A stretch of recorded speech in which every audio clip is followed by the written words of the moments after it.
Congressman Roy, thank you so much for being with us today. It's a Great real to join pleasure to y'all. have you. Yeah, great to be with you. So before we get started today, our audience is national, so I just want to introduce you. I think most of our viewers today are very familiar with you, but for the one or two who may not be, let me just say that Congressman Chip Roy is serving his fourth term in Congress. He represents Texas's 21st district, which for those of you who may not know, that lies roughly between Austin and San Antonio. And he is served as a member of the Judiciary Rules and Budget Committees. And during his time in Congress, he's been really, truly one of our best advocates for secure borders, strong interior enforcement. And he's already introduced several bills that we support, including the SAVE Act and the Border Safety and Security Act this year. And we're going to get to those in just a little minute. But first, I'd like to talk big picture, if I could. You know, there's been a lot of talk in the media about how Republicans, Senate and House Republicans, are going to advance President Trump's agenda. And of course, a big part of that is immigration.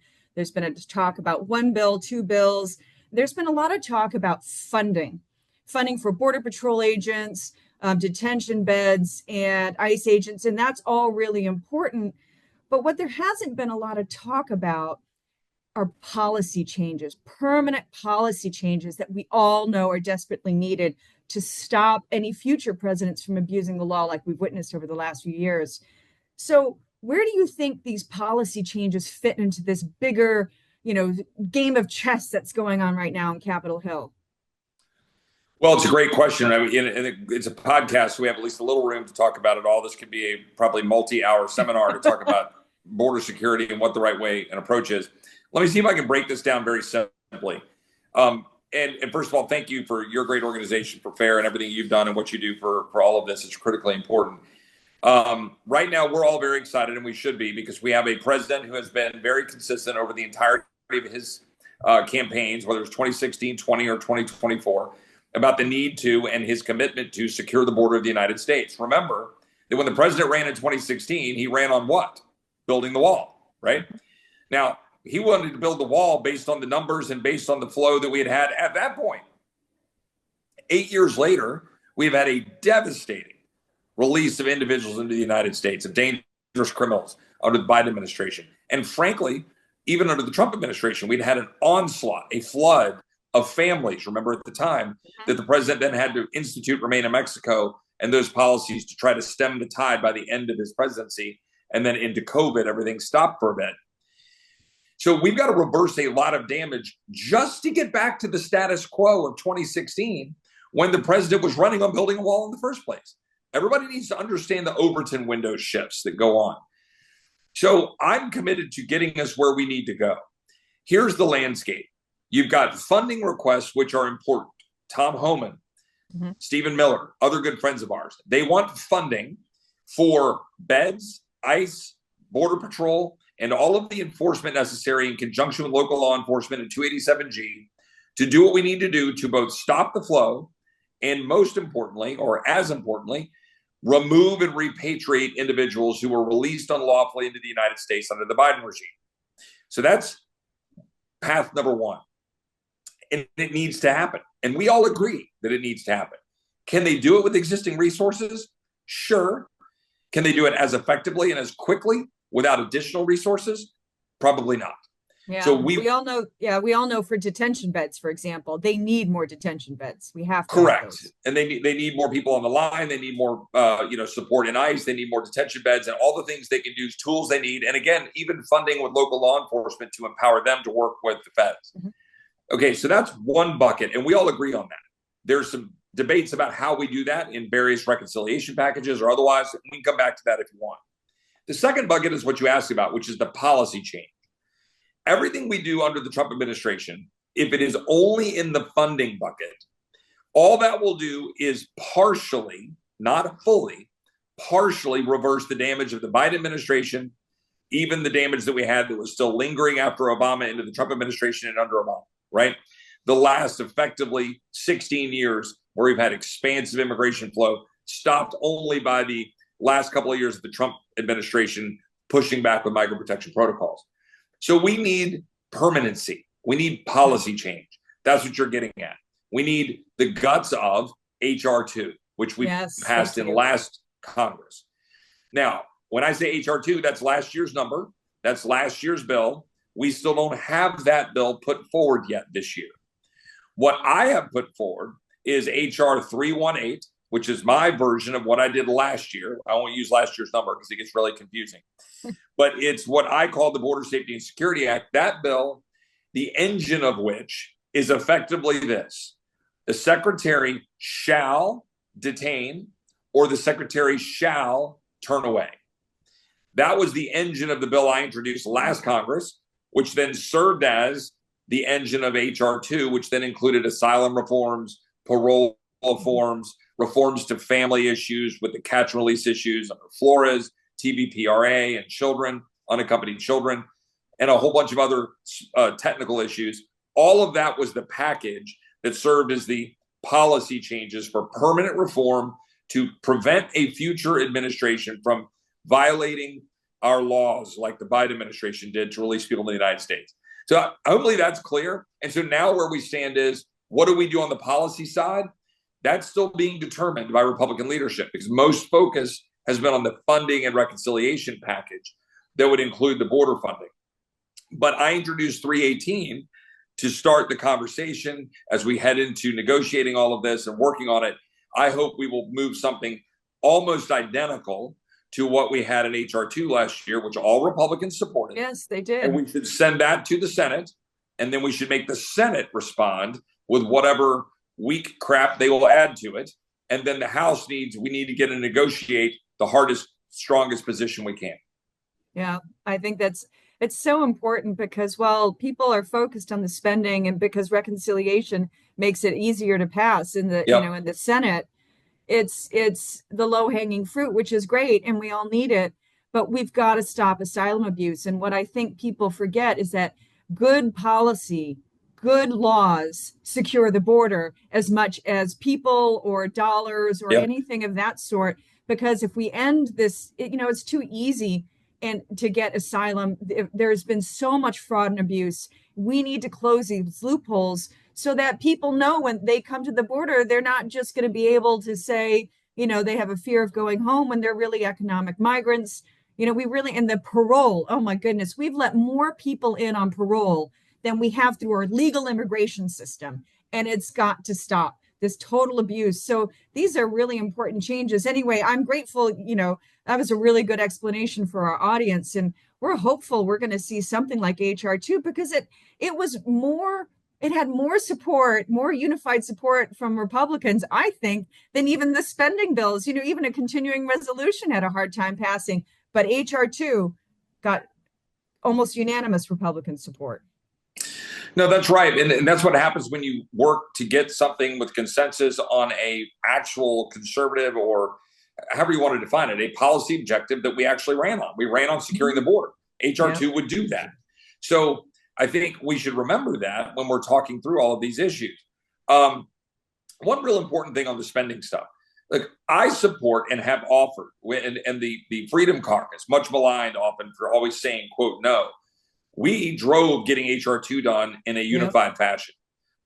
We have put forward a solution. We've offered it to the president, our friends in the Senate, and to House leadership on reconciliation. We believe that a two-bill approach would make more sense. We believe we should move a reconciliation package to start with right out of the gate. Right now, we should be doing it. It should already be done. We should get it to the president's desk.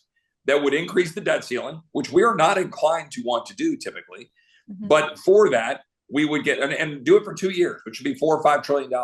But for that, get meaningful upfront spending cuts on key policies like the EV mandates and work requirements for Medicaid or the student loan fiasco, to use that to pay for $86 billion for border security, which is what Tom Homan has asked for, and a buildup of our national defense. Now, why does that matter for this call? We can get into the weeds on border security because we believe that would deliver border security funding immediately. Our concern is if we put it in a big package, that's going to take longer. We're going to have disagreements on the tax policy, the spending cuts, and we may not get that border security stuff done until April, May, June, July. And we need to be doing stuff now to reverse the Biden damage. Like today, on Monday, when the president's sworn in at 12:00, we need to start working immediately. Tom Homan will do that, but he needs more resources to do it. Mhm. And we shouldn't wait months because we put together one big package instead of two, in my opinion. Okay. Well, let's talk a little bit about some of these smaller bills. You talked about the Border Safety and Security Act. You've also introduced the SAVE Act, and that's a really important piece of reform that I think our viewers want to hear about. Can you tell our viewers what that bill does? So the SAVE Act, I introduced last, I want to say May. We Mhm. passed it out of the House in July, and we were able to get it across the Senate over the Senate. We got last year 40. No, I'm sorry, I can't remember. I think we got 5 Democrats to vote for that last year, I think. And what we were able to do in that bill was it's very simple that only American citizens should vote in American elections. It requires documentary proof of citizenship to register to vote. Provides mechanisms to allow states to manage that within their own state laws. We're obviously federalists, but these are federal elections, and we believe that only American citizens should vote. Very good bill, very targeted bill. I think bills that get too big and complex tend to fall apart. So you want a bill that's focused enough to do the job that people can rally around, but not so big that it gets cumbersome. So that's what the SAVE Act would do. We obviously it got jammed up in the Senate by Chuck Schumer. We're hopeful to move that here in the next couple of weeks off the House floor again in this Congress. I think we made a couple of tiny technical tweaks to it, but it's basically the same bill. And then we're going to send that over to the Senate, and hopefully a new Republican Senate will move that bill through. Now, obviously, you got to get to 60 votes. But, I think there might be some people like Fetterman and others that might be interested in a common sense bill that just simply says only American citizens should vote in American elections. Yeah, it's so common sense. And I think a lot of people don't understand that not every state requires you to establish, to prove that you're a citizen Right. when you register to vote, which is so crazy. You can just register to vote. And certainly with motor voter laws and things of that sort, people get caught up in this system where they'll just sign anything in the heat of, we've all been to the DMV, trying to get your driver's license. And not everyone understands that in some states, you can just sign a piece of paper and you're registering to vote. I mean, without anything else. Well, look, I think that one thing for your listeners to be aware of, it gets a little confusing. There's multiple pieces to this, right? We want to make our elections better, more secure, don't allow illegals to vote, et cetera. All right, so this bill is designed to focus on the citizenship question, to your point. A lot of people don't understand. People can register. They don't have to prove citizenship. In fact, current federal laws prevent states from checking, don't make it easy to check the database. That we're trying to fix that. This is a little different, though, than voter ID. There's some people that think we ought to have a federal voter ID requirement. I tend to agree. I think there is a federal role. This is if you're voting for federal Congress, for Senate, for the president, that you need to come in and show a firm, voter ID. But that would be a slightly different, related but different position. There's other questions about whether we should change voting procedures, and I won't get into it too much, but in terms of how much you can do early voting, same-day voting, and that kind of stuff. But the bottom line is we're going to present a package of alternatives. The SAVE Act is the first of probably several to try to restore election integrity and ensure that only citizens vote. It's really important. Yeah, that's fantastic. I hope it does get support in the Senate because it truly is. I mean, it should be. It is a bedrock principle that only citizens should vote. Let me just pivot just a little bit. We were talking about interior enforcement earlier, and there's been a lot of talk. Tom Homan's been really great. He's been out there doing the circuit, telling people, his vision for what it means to restore law and order, the rule of law to our immigration system. But there's a lot of work to do. We know from, data that came out last year that there are about 650,000 criminal aliens that are on ICE's non-detained docket, which basically means these are aliens who've been released, but ICE is still responsible for managing their cases. And 650,000 of them are in the United States and have criminal records. I mean, 13,000 convictions for murders, 15,000 for sexual assaults. I mean, this is some pretty serious stuff. So we know that over the last 4 years, interior enforcement has dropped. And we need to get it back on course. We know that we need to get the bad people out. We need to enforce our laws. How do you think, we talked a little bit about this, but what do you think the best way, what's the best way Congress can help the administration accomplish their goals in interior enforcement and return us back to law and order? Well, it's a good question. I mean, I think, first of all, again, if I were the speaker or if I were waving my wand, what I would say is we should move quickly to get the funding, and we should get that done in the next month. We could do that. It's just a choice. Unfortunately, there's some people in this town who are choosing the more difficult path of a very large bill. So that's what I would do. Step one, get them the funding they need to build it up and do it sooner rather than later. Because if we wait, some Republicans are going to start getting weak-kneed. When you start having a deportation of somebody who's not a obvious hardened criminal, but just somebody who got released into the country and is, but has no basis to be here, and we're removing them, that there people are going to start getting kind of squeamish about that. We have 1.4 million people right now under orders of removal, and we're not removing them. And look, Julie, let me ask you a question. If you had to bet your life savings right now, over or under, we will remove 20% or more of the 5 million plus people that were released into the United States unlawfully. Do you think we will remove 1 million plus of the 5 million people at least that were released into the country? Yes or no? Wow. Over which period of time did you say? Goodness, because the entirety of the next 4 years. Yeah, you look at the numbers, though, how long it takes to remove people. I mean, if you look back at Obama, if you look back at President Trump, I mean, between the two of them, I think in 12 years, they removed something like 3.5 million or something. I mean, it's really hard to remove people. Here's the trick. We'll deport millions, but what they'll be the people who come here illegally and they're immediately removed, right? So we have people here, so those numbers get stacked up. So you get the Obama years where they cite the number that 3 million were removed. And of course, Jay Johnson had a much more serious approach to border security than the Biden administration under Mayorkas. But that 3 million, right, that's when they're running and gunning and they've got all the people that are released in the United States. Well, those, as that flow continues, what I'm talking about is of all the people that have already been released into the United States and are in our communities and have been given status. That's the difference.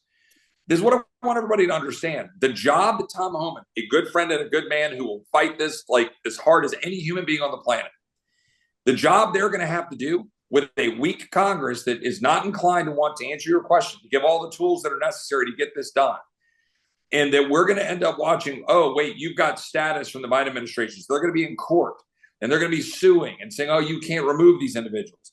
And then we're going to have Congress go, well, I don't know, can we remove these people or not these people? You want to know the truth? Congress needs to give them the money. We need to move quickly. And Congress needs to pass laws that facilitate the ability to turn away, to make it easier so that we're holding the line at the border quickly. And we need to make sure that we've got Congress speaking when the courts are pushing back and saying, well, no, you can't remove these people. If Congress stipulates that the people released into our country were done so unlawfully that there was no basis under our parole laws to parole large numbers of hundreds of thousands, millions of people into our country under parole, that would go a long way to stipulate that this president can, in fact, remove all of those people. Mm-hmm. I think the barrier to removal is not the executive branch willingness to do it or the president or Tom Homan. They're going to want to do it. It's Congress who will be weak in the end. And you mark my words, that's going to be the problem. Well, so on that note, what do you think, and I was thinking specifically of criminal aliens or aliens with orders of removal who've had their day in court, right? What do you think Congress can do about sanctuary cities? Because one problem may be a weak Congress, but another problem is some of these cities, not all of them, there are a couple people, Eric Adams, for example, has shown some willingness to cooperate, but some of these mayors of big cities want to throw up as many hurdles as they can. They are out there actually defending their ability to release criminals back into the community. What do you think Congress can do about sanctuary cities? Well, I think there are a number of things. I mean, one, we can go in and use the federal authority in this issue to remove people anyway.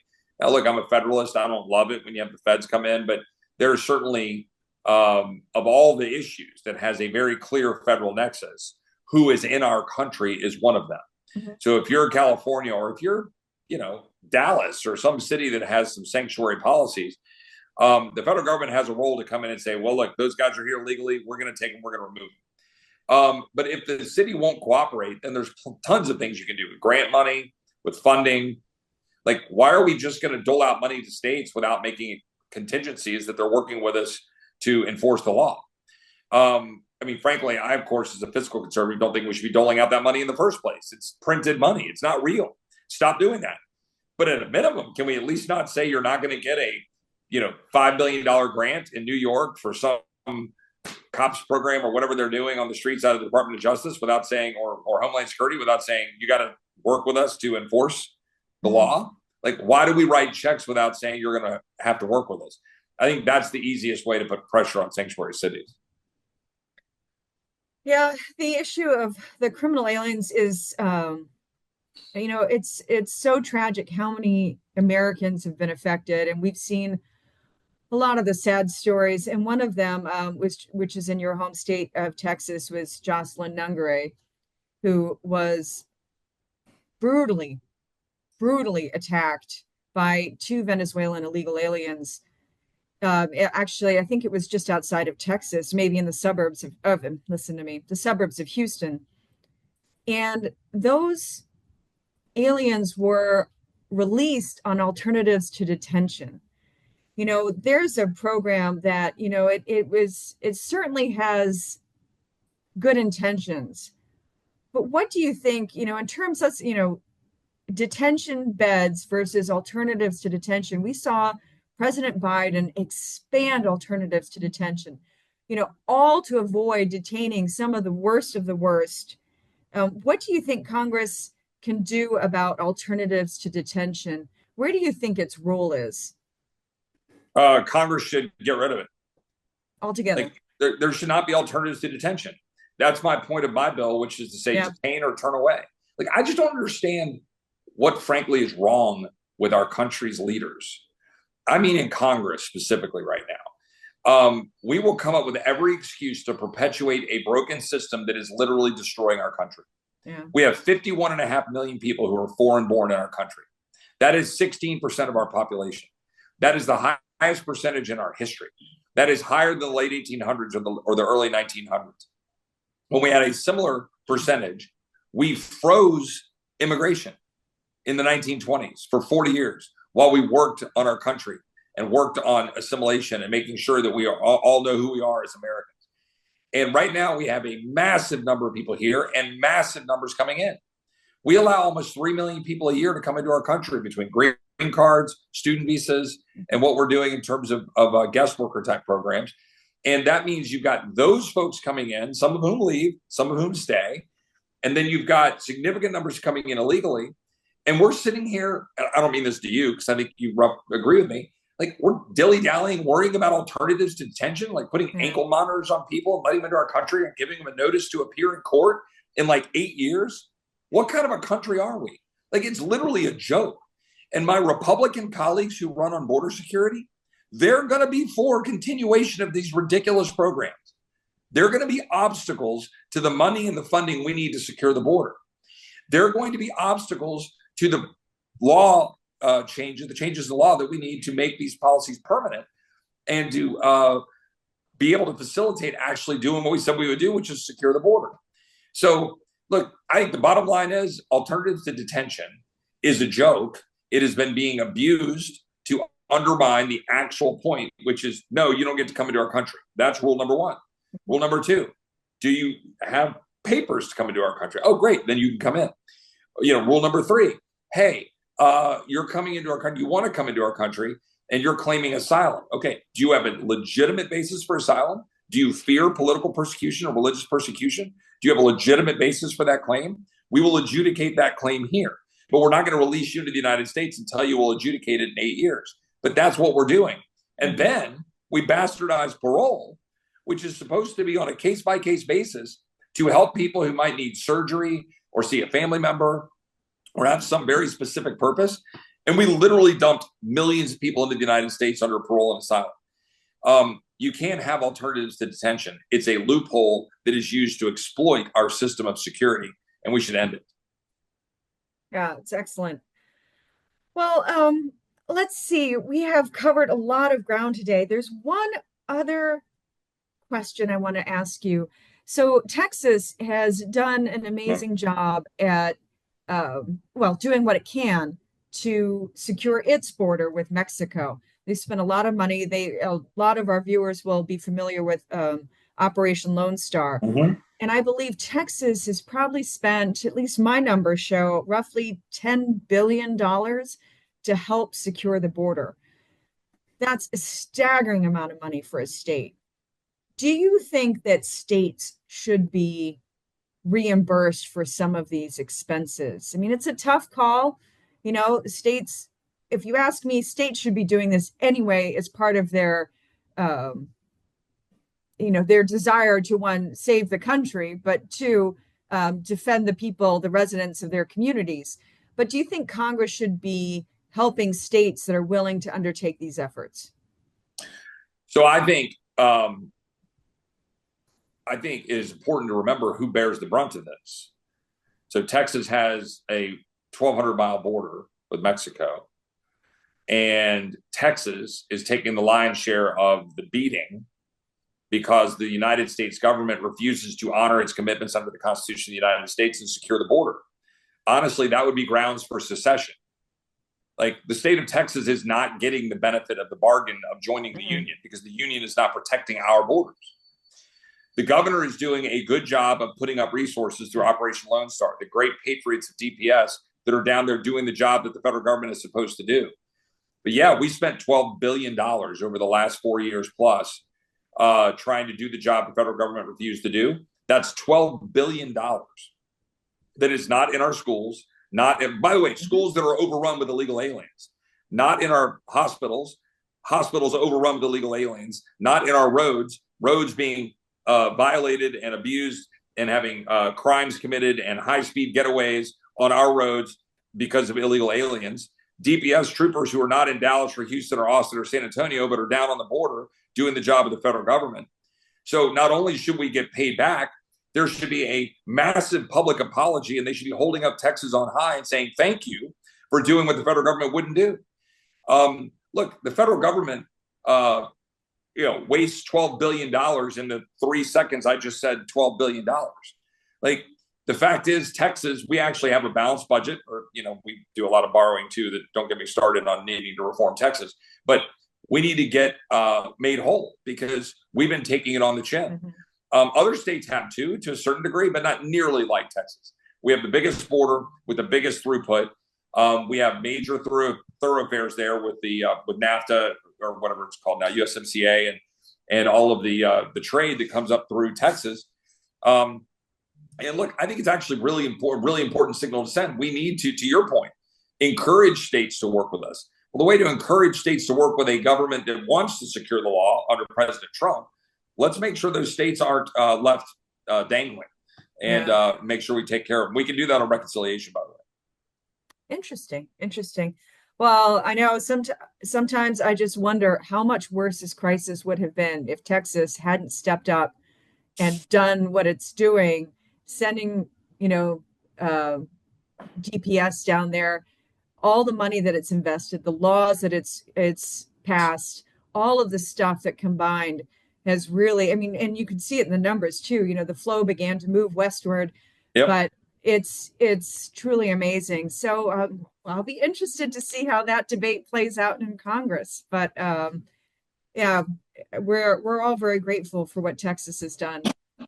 And I know you have a lot of busy things to do, and I know you have votes scheduled for this afternoon. So let me just wrap up by asking if there's anything else you want to share with our viewers, before we get into this tumultuous period of legislative, sausage making up there on Capitol Hill. Well, look, I think, you raised, most of the questions that matter. I'm kind of just looking at a couple things here to see what's on my list of stuff. And look, you hit the policy issues, which we need to do. We need permanent changes. We do need to get funding done. I believe that should be done earlier rather than later. if it gets bogged down in a great big spending bill, then people like me who support border security may end up having to vote against a great big bill because it doesn't do enough to cut spending. That's not good. We should do this and get it done in sections. And thirdly, we need to make sure we take care of Texas for sure. We got to protect election integrity by making sure only citizens vote. The biggest, and then we covered all that stuff. The biggest thing here is we've got to make sure that we don't allow the goalposts to get moved. It's what I opened this conversation with. President Trump ran 8 years ago on building the wall to deal with illegal immigration.